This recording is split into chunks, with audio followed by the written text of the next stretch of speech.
back to Ryan and Brian's Bible Bistro. I'm Ryan. And I'm Brian. And this is the Bible Bistro, a podcast all about the Bible, theology, and all things Why do you make me say this every time? related to the Christian faith. Back to the musicals. And it's Welcome back. we haven't done a musical for a long time. We haven't done a musical. I was just gonna say we're both freezing today. We are recording this on one of the coldest days of the year. Well, you might be freezing, but you were at my house recently and I have a fireplace. You had and a I roaring about fire. Smoked you out. So Yeah, I was like taking off my sweatshirt. I was like, oh, it's so hot here. So no, your fire does feel good. So anyway, yes, it is a nice cold day, and I think most of our listeners are probably cold today as well. So, but we're back. We wrapped up Zechariah. How's that feel, Brian? I mean, I like Zechariah. We could do it again right now, and I'd be happy. So, wow. Okay. There we go. Okay. But we're going to do, I was going to say we're doing something completely different, but we're actually not, because we spend a lot of time in the Gospel of John, but this is a little bit of a twist on it. I'll go ahead and say it is, because we're going to look at John 15 today. And John 15 is one, obviously I've taught the Gospel of John. I've gone through it. I've looked at things there and made some points about it. But you last semester in your master's program did a deep dive into John 15. You really spent a lot of time researching it, came to some really interesting conclusions, and so we decided we were going to do that. So we're talking about John, but I'm not the one leading the discussion today. This is weird. I'm going to be honest. This is weird for me, because I'm usually here going, uh-huh. And you usually go, any thoughts or questions? And I told you before we started this, I'm going to say to Brian, any thoughts or questions? I'm sure you're going to have some thoughts and questions. But anyway, no. So I had the opportunity to jump into this last semester as part of my master's program. I have the cup here. My wife set this out for me. The Ozark Christian College Lincoln Seminary. Well, I'm representing. You're representing Cincinnati. For those of you who know, you know. For those who know, no. Anyway, so a part of my hermeneutics class was looking at it, as one does, and translating how do we interpret something is to take a deep dive into a passage and figure some things out. And so I knew I had you as a resource for John. And so it was one of our other passages. But I said to you when you started this, I said, I really haven't done like a deep dive into 15. I've never really, I've looked at a lot, I've spent a lot of time on certain, beginning of 14, I know pretty well, and middle of 7. And there's some that I've spent a lot of time on and thought a lot about, but 15's kind of, and it's a good passage. It's the one that I've preached on. It's the one that we've taught, but it's I'm not done some of the in-depth work that you have and you're going to bring to us today. So looking forward to it. Yeah. So John 15, we're going to read it here in just a second, but just to kind of give you a rough idea, this is when Jesus says, I am the true vine, and he's talking about the disciples and the branches and all that stuff. So I thought, in true Bible Bistro fashion, Brian, I'm going to have you read the first verse and just stop there. Okay, I will do that. Do it. Here I am. I am the true vine, and my Father is the gardener. All right. Stop right there. Let me say a few things about that. I'm channeling all my Brian energy as I can right now. Okay, there you go. So as we're jumping in this paper is one of the things that we looked at is, and we've talked about this a couple times, is some of these I am statements. Yeah. That Jesus, this is a pretty important statement. So I'm going to let you take over this a little bit, because I'm going to talk more about the true vine and so forth. But tell us about these I am statements, Brian, that happen in John. I am statements are definitely a distinctive of John. We do have one in the Gospel of Mark, and we have them some other places, but in John, they're pretty frequent, and they're often it's I am is technically a metaphor. So he uses these ideas like I am the water of life, I am the bread of life in chapter 6. I am the bread that's come down from heaven, he says in chapter 6 as well. In chapter 10, I am the good shepherd. I am the gate to the sheep. So he uses these different metaphors to say something about his identity. But here, the idea is I am the true vine. So this is a metaphor, and what I mean by that, it's an image that he's using to say something about himself. Often these I am statements are connected to long sections of teaching where he kind of expands on this and gives us further understanding about it. But the other part of this that we have to, I think about is I am also has significant. There are these. The reason I think this, there's these absolute I am statements we've talked about in the Gospel of John. A couple of examples, and in fact, I just preached yesterday on John chapter 8, and he's having this long discussion, this long dispute with the Jews who believed in him. Again, I think probably Jewish leaders. He's having this long discussion with in chapter 8. It gets personal. It gets about paternity. He starts saying, well, they say, who is your father? And he's like, well, mine. I know my father. You don't even know your father. And, it kind of goes back and forth like that, a little bit like an episode of Maury Povich. But then I did not have that on my bingo card talking about Jesus, John 15, and Maury Povich. At the very end, that's going to be the title of this episode.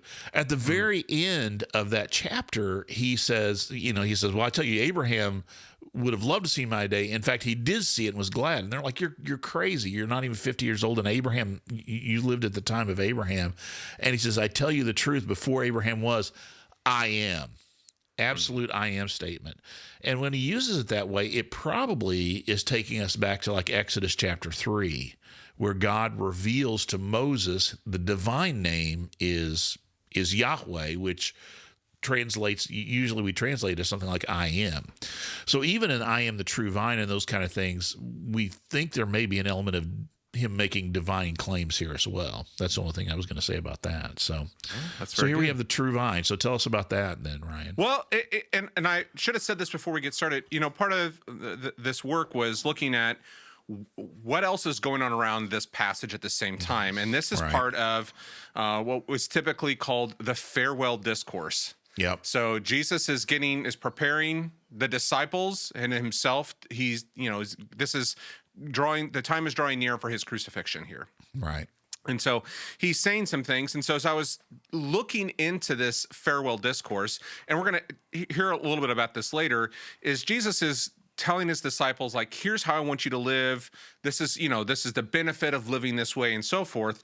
But I did some digging on farewell discourses. And what I discovered was really interesting. And this was really changed kind of a perspective for me as I was thinking about this, is that, we have some other famous farewell discourses in the Bible. And probably one of the more famous ones, besides Jesus's obvious farewell discourse, is Moses's farewell discourse. As Moses has led the people, he's approaching Mount Nebo. They're getting close to the promised land. The time of wandering is over.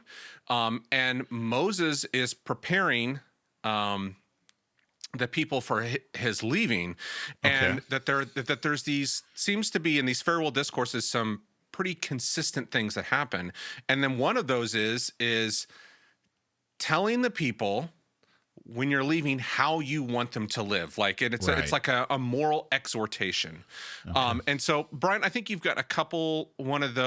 We see this the end of Deuteronomy. So Deuteronomy, I believe it's 31 through 33. We kind of get into Moses is saying, but Deuteronomy 30:15, if you wouldn't mind reading that for us, Brian. What's that say there? Deuteronomy 30:15 is where you wanted? Yeah. Okay, I had that second one you mentioned. Sorry, I apologize. Oh, that's all right. Just give me a minute. I can pull it up. No, I've got it. 30:15. See, I set before you today life and prosperity, death and destruction. I should have remembered that. Let me read it again. See, I set before you today life and prosperity, death and destruction. Yeah, so this is kind of the beginning of, he's kind of setting up this farewell discourse, but this is the beginning of Moses saying, like, I'm setting two paths before you, how you can live this way, life or death and destruction, life and prosperity, death and destruction. And then look at that second one, Brian, that you had pulled up for us, if you wouldn't mind. It's 32. What was the verse again? Now I've left it now. And, yeah, I know. 32. I knew you were going to make me do this. Oh, sorry. Oh, it's at the very end of 30. Here it's 46 and 47. Okay. 32, 46, and 47. Okay, there we go. Okay, this is Deuteronomy chapter 32, 46 and 47. He says, "Take to heart all the words I have solemnly declared to you this day, so that you may command your children to obey carefully all the words of the law. They are not just idle words for you, they are your life. By them you will live long in the land you're crossing the Jordan to possess." Right. So Moses is, again, he's preparing the people, and it's this final exhortation. Here's how I want you to live. Right. And like there is life, and I love this, especially as we're going to look here as we get back into John 15. These are not just idle words for you. Like there's not just I'm not just saying this to you to say this to you. These are words for you to live by. And so with this in mind, Moses is given this very famous farewell discourse. Right. And now we look at Jesus, and he's giving a farewell discourse. And so this John 15 passage kind of lives in the middle of this farewell discourse. And so as we'll go through this, we'll start to see some of the similarities between some of what Moses has said to the people of Israel as he's preparing to leave, and now Jesus is saying to the people as he's preparing to leave. Okay. So kind of keeping that in mind, and then we go into the true vine, and I also think this is really is an important statement because of I'm going to say this sometimes. There's so much symbolism. You and I have done a podcast episode on symbolism in the fourth gospel and how important it is. But this true vine really isn't just. It's not just about vineyards. It's about something in particular, and it's about the nation. It's about the nation of Israel themselves. So I think I also had you pull up Isaiah 5, Brian, if you had that. Would you read some of that Isaiah 5 for us? Okay. Man, I'm really failing at the Ryan part of this. This is harder than I thought. Isaiah chapter 5, starting verse 1. "I will sing for the one I love a song about his vineyard. My loved one had a vineyard on a fertile hillside. He dug it up and cleared it of stones, planted it with the choicest vines. He built a watchtower in it and cut out a winepress as well. Then he looked for a crop of good grapes, but it yielded only bad fruit. Now, you dwellers in Jerusalem and people of Judah, judge between me and my vineyard. What more could have been done for my vineyard than I've done for it? When I looked for good grapes, why did it yield only bad? Now I will tell you what I'm going to do to my vineyard. I will take away its hedge, and it will be destroyed. I will break down its wall, and it will be trampled. I will make it a wasteland, neither pruned nor cultivated, when briars and thorns will grow there. I will command the clouds not to rain on it. The vineyard of the Lord Almighty is the nation of Israel and the people of Judah." Yeah.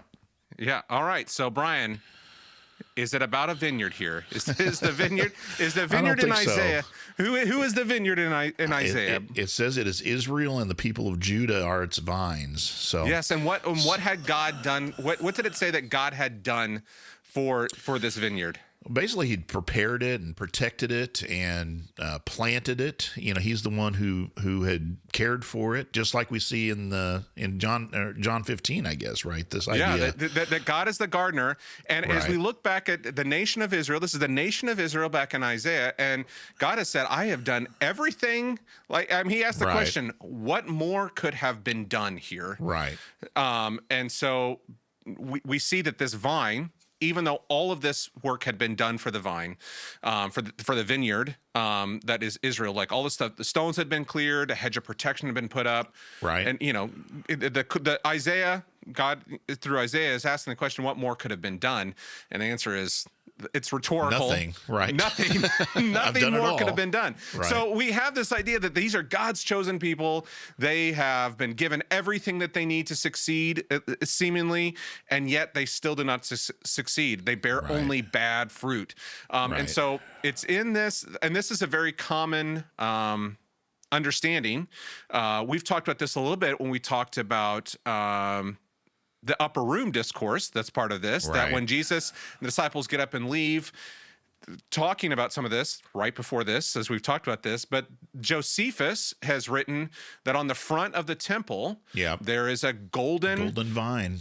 Golden vine. So the nation of Israel at this time, when they hear vine or vineyard, they're thinking of themselves. Right. They're thinking of themselves as the source, that God has planted. And so here at the very beginning, we have Jesus saying, "I am the true vine."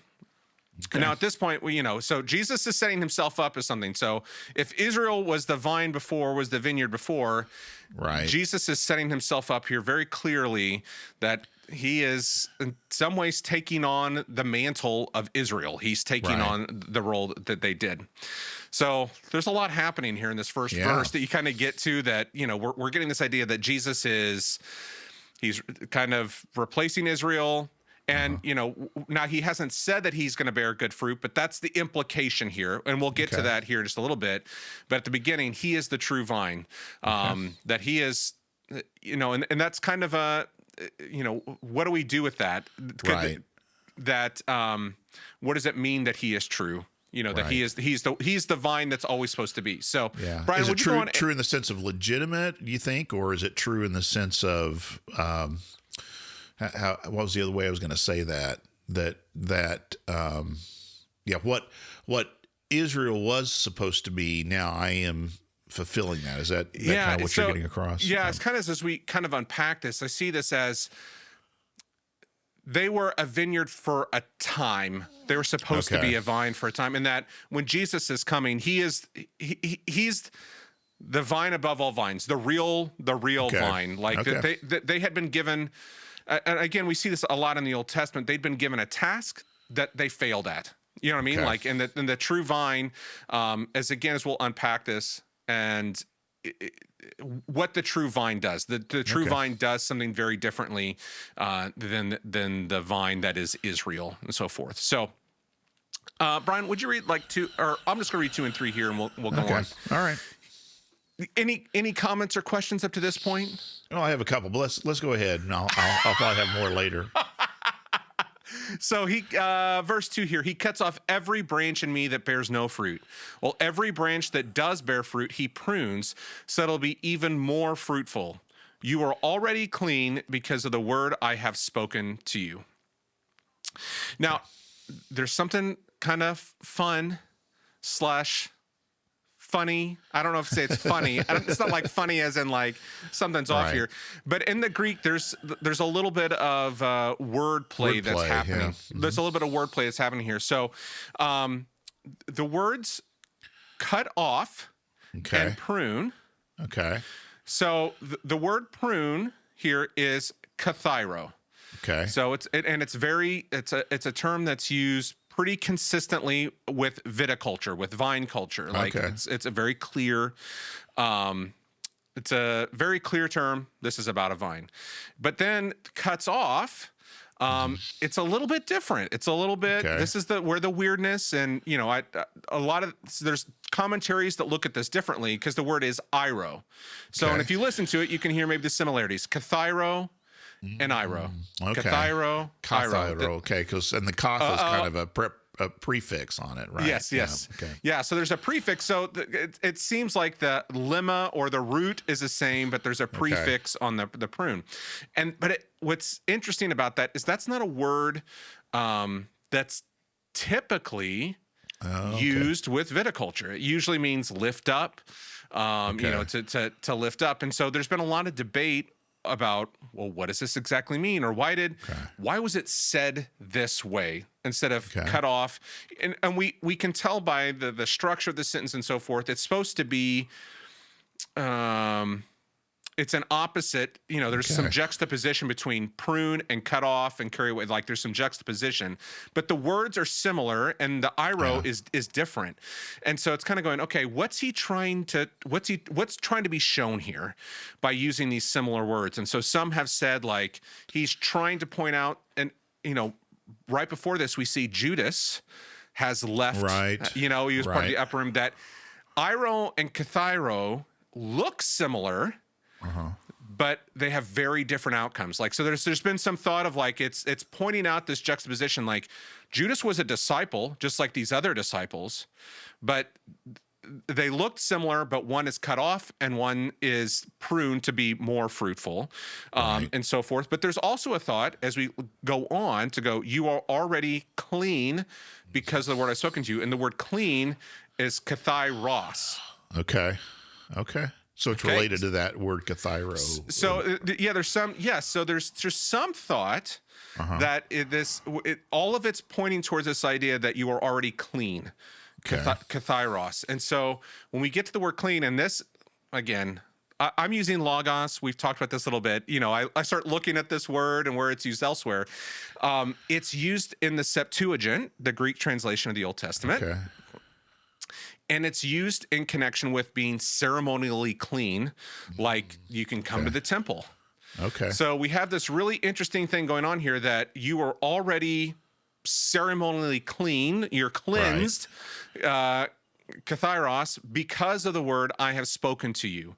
So, and typically that's done with water. And you've done a little bit of work talking about the water function here. Is that correct? Yeah, John in general talks about cleaning quite a bit. I was just looking back in the couple of chapters before this, in chapter 13, you might remember Jesus washes the disciples' feet. That's a very famous passage, and we think about it a lot. It's only in John that we have that. But then, the interesting thing with that is what Peter says, because like, oh, Lord, you're never going to wash my feet. And Jesus kind of like, Peter, if I don't wash your feet, you have no part in me. And then Peter, of course, being Peter, overreacts and goes, well, then wash all of me, give me a bath, basically, my head and my hands and my feet. And Jesus there says, basically, if you've already had a bath, you don't, only your feet need to be cleaned. And there's that kind of an idea. But even all the way back in chapter 4, well, in chapter 2 as well, even chapter 1, the disciples of John the Baptist, it talks about that there were debates about cleaning, about this ceremonial cleaning. The chapter 2, you have the 6 stone water jars in the wedding feast of Cana that Jesus turns into wine, that it says that they're used for ceremonial cleaning.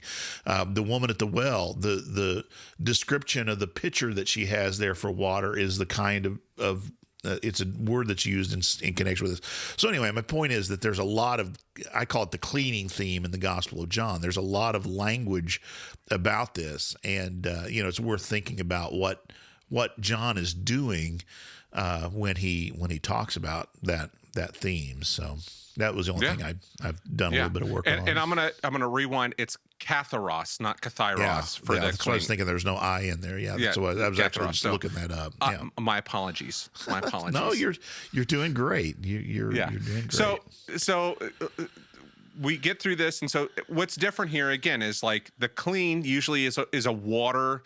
The way that this word is used is usually associated with water and being ceremonially clean in the Old Testament. And now Jesus said, the word I have spoken to you is what has made them clean. So again, so we see kind of this inversion of the system that has been put in place, that coming to that the words of Jesus, and we'll talk more about that, the words of Jesus and being near Jesus, it makes them able to come to the Father, and is no longer the washing, the cleansing there. Okay. So going on to verse 4, Brian, why don't you just do verse 4 for us, because we'll kind of get into this important part here. Right. Remain in me as I also remain in you. No branch can bear fruit by itself. It must remain in the vine. Neither can you bear fruit unless you remain in me. Yeah. And so this is a really important part of this whole pericope between the beginning of 15, about the word meno, or remain. And Brian, you've talked about this, that this is such an important idea for John, right? John, 40 times I think we have this word or more in the Gospel of John. Very, very important word. Yeah, and through verse 17, this word is said 11 times. Wow, in this passage. This passage, remain. It's used more frequently in the Gospel of John, but you're saying in this little section, it's even used more frequently than that. It is a hot topic right here in this. Yeah, it's like if you had to hone it in, like this is a heat map. This is it. Okay. There's a heat map kind of on here. And so the word meno has kind of, you've probably heard it a lot of different ways. Remain, some translations say abide in me. Right. There's a lot of, it's kind of, as you would say, the semantic range here is remain, stay, remain, last, persist, wait for, await. So there's this idea of remaining. Now, as we get into this, that first remain in me is an imperative. It's a command. Like this isn't, I think sometimes we hear the word remain and it means, well, I just don't move, but like there's this idea that Jesus, it's a command. You are to do something. Okay. So it's not just you're saying it's not just passively. It's not a passive. This is an imperative. This isn't hanging out. This isn't hanging out. This isn't just like, hey man, I didn't move. You told me just to, wait and abide in you. That like Jesus is saying, remain in me and I also remain in you. And we get back to this viticulture piece again.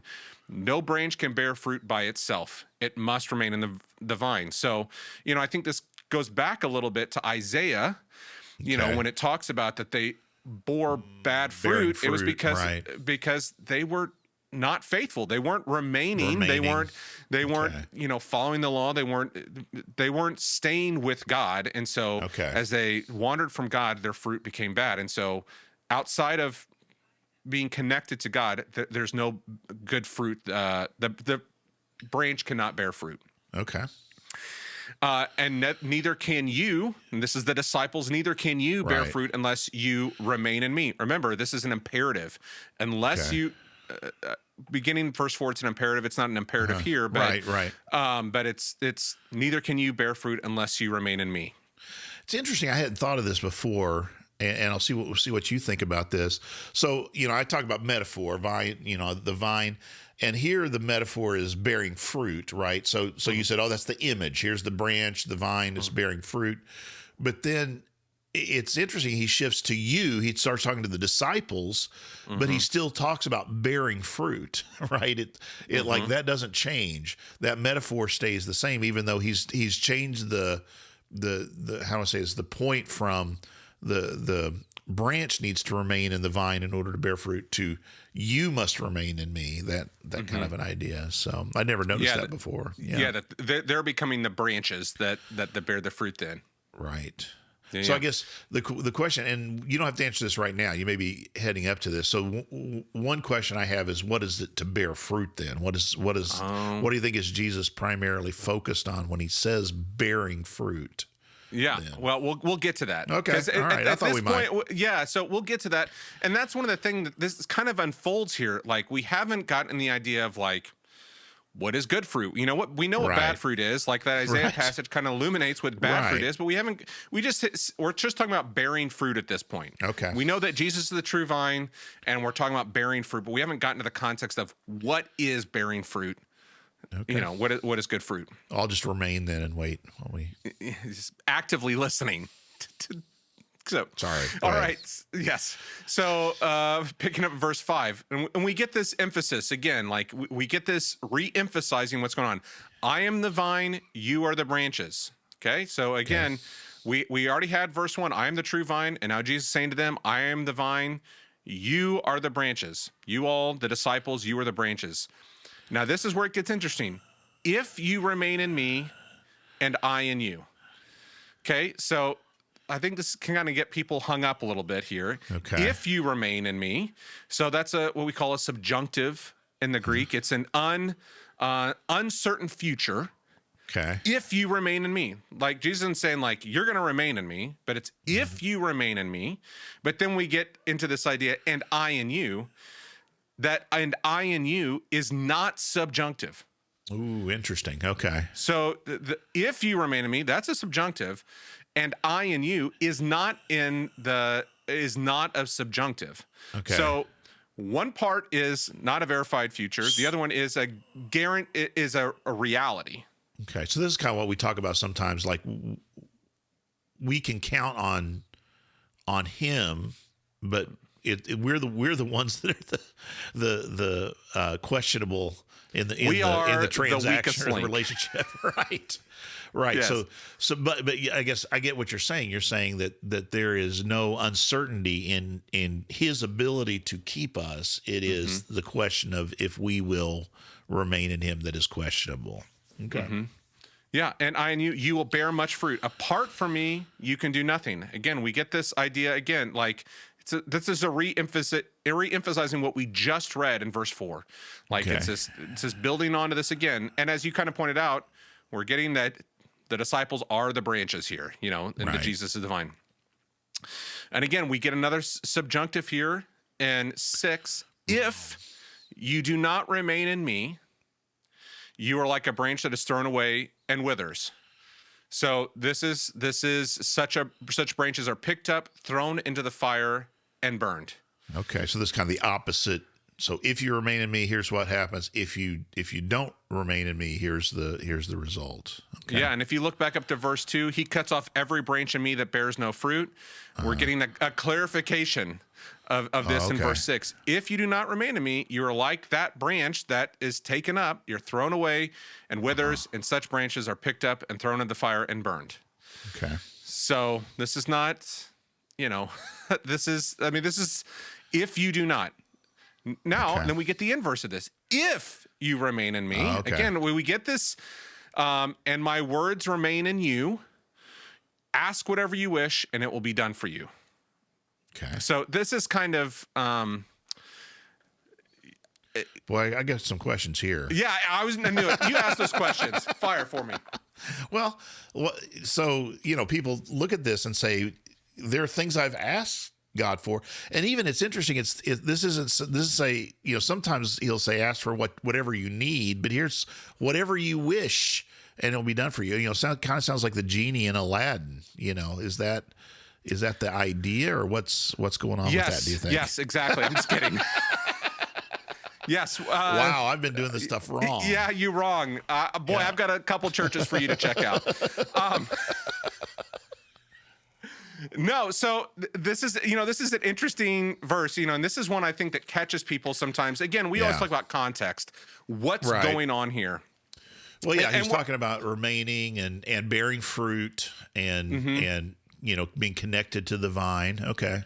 Yeah, and so when we get into this, I think one of the commentators I was looking at said, there's sometimes this has been looked at as like a blank check. Right. Like a blank, ask whatever you wish and it will be done for you. 3 wishes and that's no more. Yeah. Yeah. And so, it's one of those things that kind of put this in the context of remaining in Jesus and what was Jesus doing? What was the work of what Jesus was doing? And again, it kind of reveals itself a little bit more just as we go through this, but it's about what does it mean to bear fruit for God? What does it mean to bear fruit that his kingdom? And so it's not about ask whatever you wish in regards to bearing fruit for him, not just ask whatever you wish. And so it's kind of in that, yes, this is the importance, I think, of not just reading a verse, but reading this whole thing together. What are you thinking? It just occurred to me. It's almost like it's if we are remaining in him, we are going to wish for the things that are in keeping with. It's almost like it's reciprocal in the sense that it's almost a sign of our remaining in him if we wish for those things that are connected with bearing fruit. You understand what I'm saying? So it's almost like when we're not connected to him is when we're going to be wishing for this or that, or $1 million or whatever. Yeah. So. Well, and I think it's really, and it's you remain in me, and my words remain in you. Like, what are the words of Jesus that these disciples have heard up to this point? Sure. It is about sacrifice. It is about giving up of oneself, being a servant, even that night. Do for me as I do for one another, as I've done for you when they wash their feet. So a blank check just for your own personal aggrandizement would not be a reflection of the words of Christ that the disciples have heard at this point. Well, darn. Okay. No, I get it.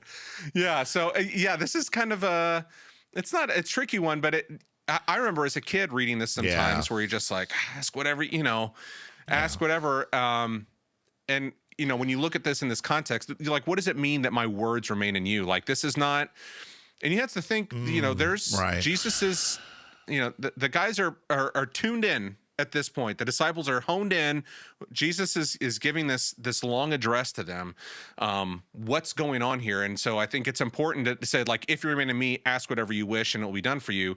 If you remain in me and my words remain in you, that there's and I'm not saying that the words remaining in in them is separate than remaining in him, but that they kind of go together. So we have this meno word. It's you remember the things that I have taught you. You're holding on to those. You're living in a way that's in keeping with them. Yeah, and I think even as you think about this, it's not just Jesus's words. Jesus didn't just say to live a certain way. Jesus said the words and then lived a certain way. Right. Like his whole life pointed towards this. And this will become even clearer. Thinking earlier in John where he says, nothing, I've only said to you what I've heard from my Father. I'm just telling you what is coming from God. This is what you're hearing. So absolutely. All right. So, and I'll go on to any other comments or questions, Brian? No, not right now. I don't think, other than the ones I've already asked, but I love it. And this is to my Father's glory, that you bear much fruit, showing yourselves to be my disciples. Again, we have this clarification here. Like, what is it? What brings glory to the Father? And I think that's where we get back again, that ask whatever you wish and it'll be done for you. We're getting back to, it's about the glory of the Father. And this is what he wants. So again, as we think about Jesus taking on kind of the mantle of Israel that only bore bad fruit, he's saying, be connected to me. And what God has always wanted in this vineyard and this vineyard mindset is to bear fruit, to bear not just bear fruit, bear much fruit, right? And to be his disciples, to follow after him. So we get this. We're starting to get a clear picture here of where we're going. And this isn't just Jesus saying this. This is the Father saying this, as you pointed out to us just a second ago. Okay. All right. So, Brian, why don't you read for us? 9 and 10? Okay. As the Father has loved me, so have I loved you. Now remain in my love. If you keep my commands, you will remain in my love, just as I have kept my Father's commands and remain in his love. Yeah. Okay. The word remains. Like we get this Greek word meno just keeps coming out. As the Father has loved me, so I've loved you. And I'll go ahead and I'll just highlight this. We've talked about this a lot, but one of the, when people talk about, well, how do you study the Bible? How do you get this meaning out of it? One of the things we always say is look for those repeated words, right? And this is one of those examples. When you're reading this, you can't miss, if you read it carefully, you can't miss this repetition of the word remain. And you immediately should, okay, this is key. I need to understand what this is saying here in this passage. Yeah. And again, I think this is one of the things that it's really important is Jesus is saying to remain in me while Jesus knows he is leaving to go to the cross. Okay. Yeah. Like, so we get this again, so this is going to become, it's not going to be physical presence in that, sense. I think, we think about a little bit of cognitive dissonance here is kind of going, Jesus saying, remain in me, remain in my love, remain with me. All the while he's preparing them, I'm leaving. And he's already said, I'm going away, and where I'm going, you cannot come, right? Yes. In chapter 14. And then he's saying, remain in me. Right. So you kind of go okay, there's something going on here that he's trying to get them to understand. So as the Father has loved me, so I have loved you. Brian, as you pointed out, that Jesus is just doing what the Father has done, and that Jesus is loving in the way that the Father loves. Right. There's a mirror here. Now, because you have seen how the Father loves through me, Jesus says, now meno in my love, remain, and it's imperative. It's command, remain in my love. And we're going to get to the command here. Okay. So then verse 10, subjunctive, if you keep my commands. Okay. So if you keep my commands, this isn't just again, this is part of the command. I mean, we're getting into this, but if you keep my commands, you will remain in my love, just as I've kept my Father's commands and remain in his love. So we get this idea that following the commands of Jesus will help us remain in his love.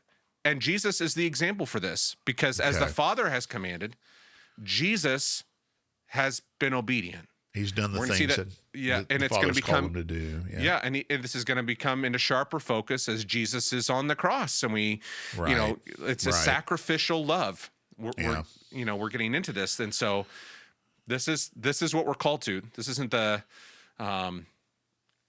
just sitting, but it's putting oneself out there with the potential costs of this. Right. So, and then verse 11, I have told you this so that my joy may be in you and that your joy may be complete.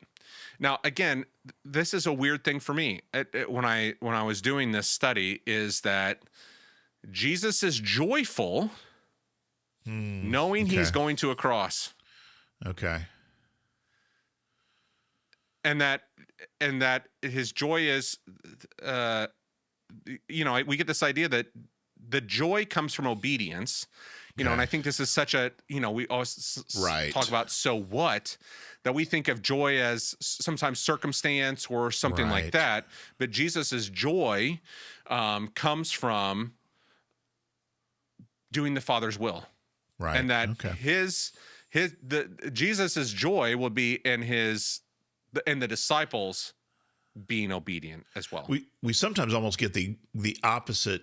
I'm talking culturally now. I'm not talking within Christianity, but culturally we almost get this opposite idea to be, I'm going to use the word happy because we've talked before about the difference between happiness and joy, but to be happy, I need to be left to do what I want to do, right? I need to have the freedom to basically do whatever I feel like. That's what will bring me, quote unquote, joy. And here it's like you said, it's in offering up oneself. It's in being obedient to another's will, to the Father's will here is what brings joy. So, yeah. So verse 12 here, my command is this, love each other as I have loved you. And then 13, and this is really where we get it. Greater love has no one than this, to lay down one's life for one's friends. Okay. So for us, we're looking at it retrospectively, but for Jesus saying this is foreshadowing what is to come for the disciples, that it is, he's showing them this is what love looks like. Sacrificial love is the greatest love, and that you're going to see this. Jesus hadn't done that to this point, but it's going to come into sharp focus here. Okay. Any thoughts on that? No, not on that specifically. I do still have a couple of questions for you, but okay. Well, we'll get there. This is not usually my role I'm in. Okay, just I'm sweating it. I'm sweating over here. Okay, so you're doing a great job. Yeah, you're my friends if you do what I command. And that's verse 14. Verse 15, I no longer call you servants, because a servant does not know his master's business. Instead, I call you friends, for everything that I learned from my Father I have made known to you. You did not choose me, but I chose you and appointed you so that you might go and bear fruit that will last, so that whatever you ask in my name, the Father will give you. So, and this is probably there's a couple points here I want to point out, is this was probably the most interesting, not the most interesting, it was all interesting to me, but this idea of friend here, that we get this idea of friend. And in my studies looking at this, that there's this idea in Greco-Roman world, this idea of a patron and a client. And that friendship in this time typically was reserved for those who were of equal status. Like if I'm, I don't know, a senator to a senator, a Caesar to a Caesar, like that, you could be friends then because you're of equal status. And that was usually the term of friendship. We use that term, I think, pretty loose these days. I'm friends with people on Facebook, though I haven't talked to them, and some of them I haven't talked to in a decade. Now I know them, and they're an acquaintance for me. But you say there's a deeper connection. There's a deeper connection here, and so what we see here is I no longer call you servants, because a servant does not know his master's business. So that would be kind of an unequal. It's an unequal thing here, and so we don't get the idea that the disciples, as they remain in Jesus's love, get elevated to the same status level of Jesus. I mean, that's not what's happening here. But he's saying, now you know the master's business. So it's, and now he's saying, like, I've called you friends, for everything I learned from my Father I've made known to you. So the relationship is now about knowledge. It's not necessarily it's not an equal status thing. And the reason I bring this up is, in the Greco-Roman time, there's this patronage, relationships. And it was designed for those who were of higher status to have a relationship with those of lower status. Okay. And the lower status individual would work on behalf of the higher status individual. But then what the higher status individual did is they brought the lower status people along, and there were benefits from being in their orbit. Okay. So it was, and so I think what we're seeing here is we're seeing this concept of the disciples are as they work on behalf of the Father through the Son, through Jesus, and obviously the work of the Father, that there are benefits, that they know the Father's workings because they're in this kind of patron relationship. It doesn't mean that we're not elevated to the level of Jesus. Obviously, we're not equals with him, but that in that relationship there are benefits that are bestowed upon those who are in that relationship, and there are expectations that go along with that relationship as well. Expectations, yeah. Okay. So if those of the lower class are not working on behalf of the person in the upper class, that relationship does not exist. They're not going to get. I'm going to tell you the image that came to my mind was in the very beginning of the first Godfather film.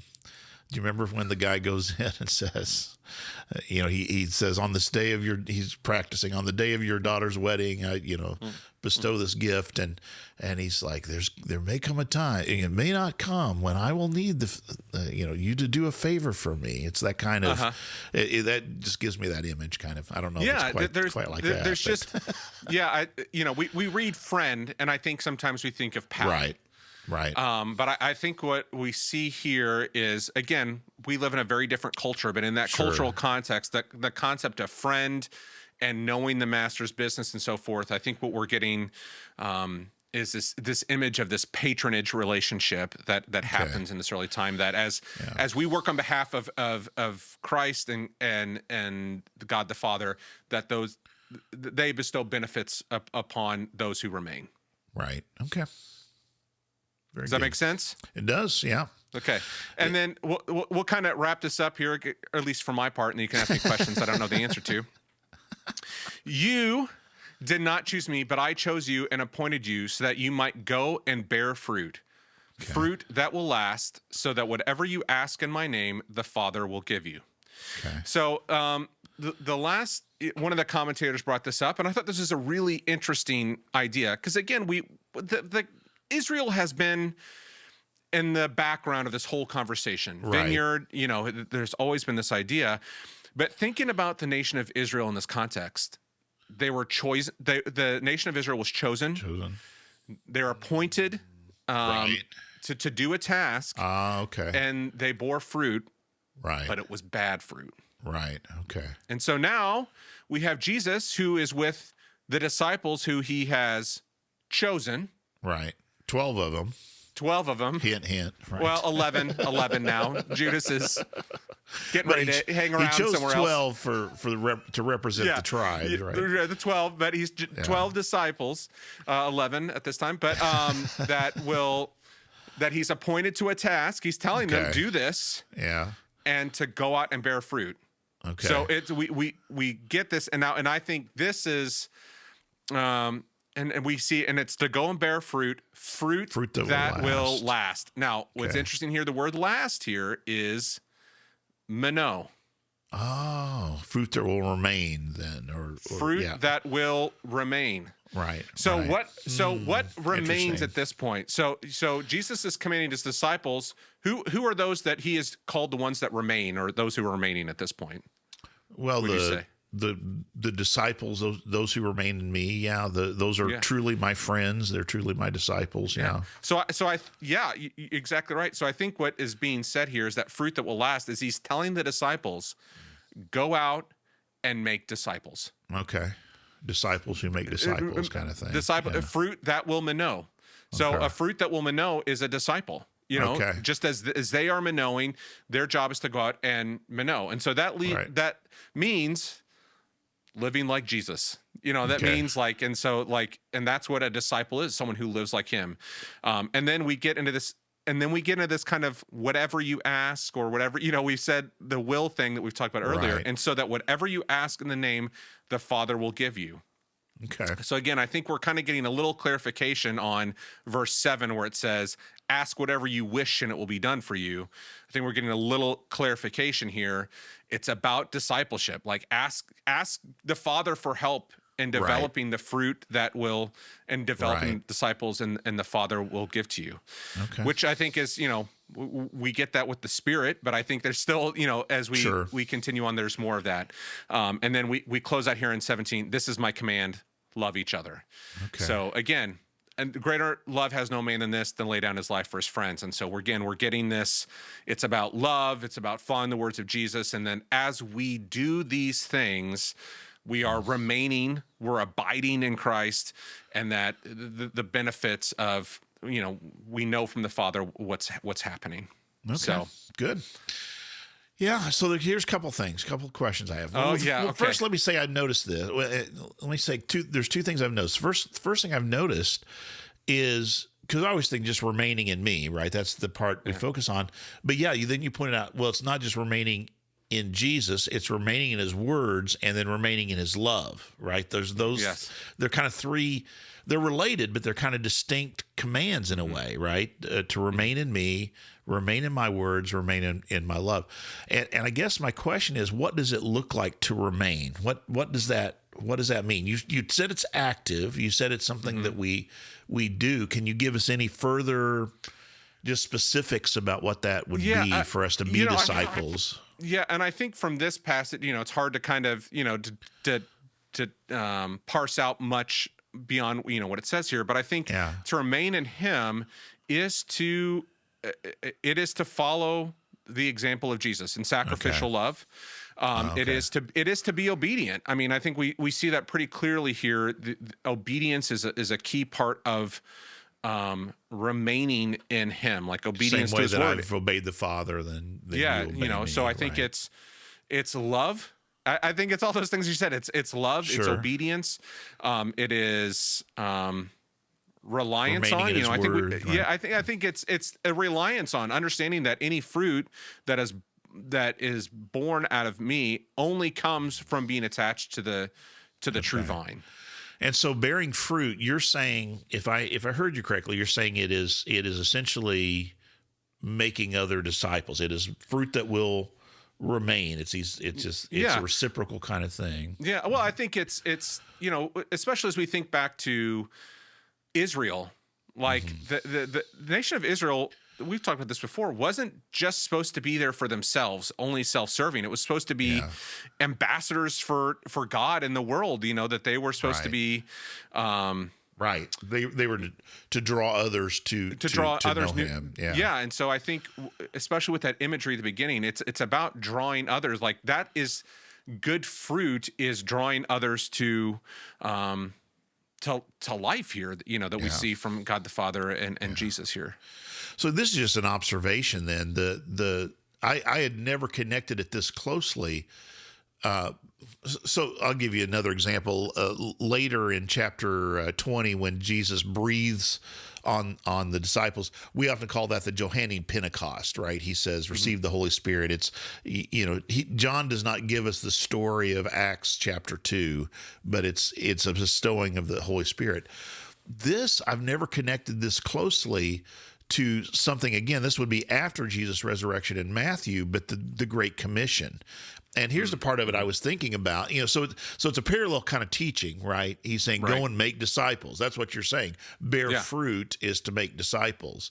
But then it's interesting that he says in Matthew chapter 28, and I will be with you. So it's this idea, if you remain in me, if you bear fruit, then I will also be with you. I will also remain in you. So I never noticed that parallel before, but as you were walking through that made me think about that. So just an observation on that. So good stuff. Yeah, I like it. Yeah, I think for me, and I've always